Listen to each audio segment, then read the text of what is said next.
السلام علیکم پیارے ویورز۔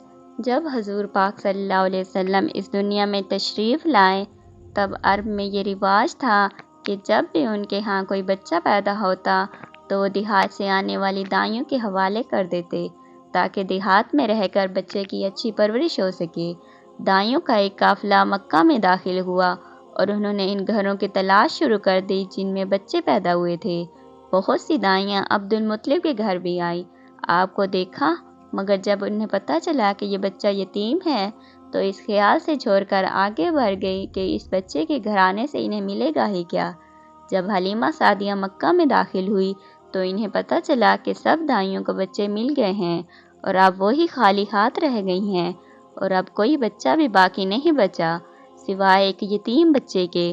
تو حلیمہ سعدیہ نے اپنے شوہر سے کہا کہ کیوں نہ ہم اس بچے کو ساتھ لے جائیں، اگر میں خالی ہاتھ واپس گئی تو مجھے دوسری عورتیں طعنے دیں گی۔ تو ان کے شوہر نے کہا کہ کوئی حرج نہیں، اس بچے کے ذریعے ہمیں اللہ پاک خیر و برکت دے گا۔ تو حلیمہ سعدیہ حضرت آمنہ کے پاس گئی اور انہیں بتایا کہ وہ اس بچے کو اپنے ساتھ لے جانا چاہتی ہیں۔ تو حضرت آمنہ انہیں آپ کے پاس لے گئی۔ جو ہی حلیمہ سعدیہ نے اپنا ہاتھ آپ کے سینے پر رکھا اور دونوں آنکھوں کے درمیان پیار دیا تو آپ مسکرانے لگے۔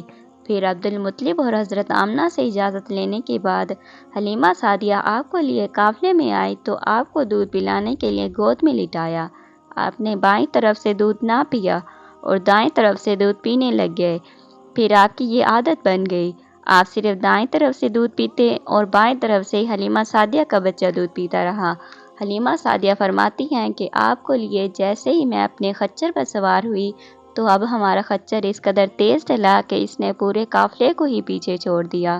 تمام قافلے کی عورتیں یہ دیکھ کر حیران رہ گئی اور انہیں یقین نہ آیا اور وہ پوچھنے لگیں کہ حلیمہ، یہ وہی خچر ہے جس پر تم سوار ہو کے آئی تھی اور جس کے لیے ایک قدم بھی اٹھانا مشکل تھا؟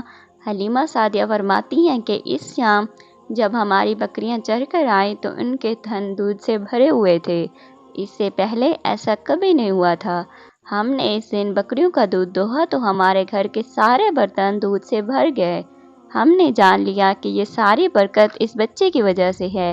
اس بچے کے آنے کے بعد ہمارے گھر کی ہر چیز میں برکت نظر آنے لگی۔ اس طرح 2 ماہ گزر گئے۔ آپ 2 ماہ کی عمر میں چلنے لگے، 8 ماہ کے ہوئے تو باتیں کرنے لگے اور 9 ماہ کی عمر میں آپ کی باتیں صاف سمجھ آنے لگی۔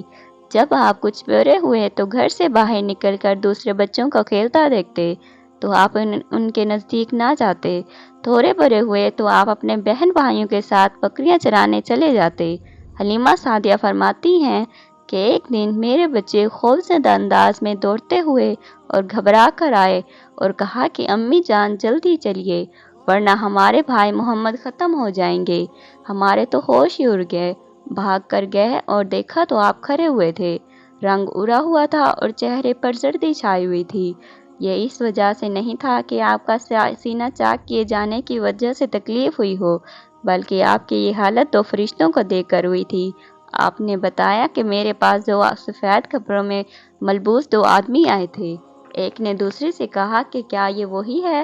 تو دوسرے نے کہا ہاں یہ وہی ہے، اور انہوں نے مجھے ہاتھ سے پکڑا اور نیچے لٹا دیا۔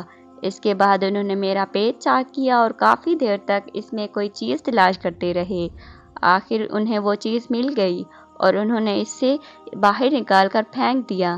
میں نہیں جانتا وہ کیا چیز تھی۔ اس چیز کے بارے میں روایت میں یہ وضاحت ملتی ہے کہ وہ سیاہ رنگ کا دانہ سا تھا۔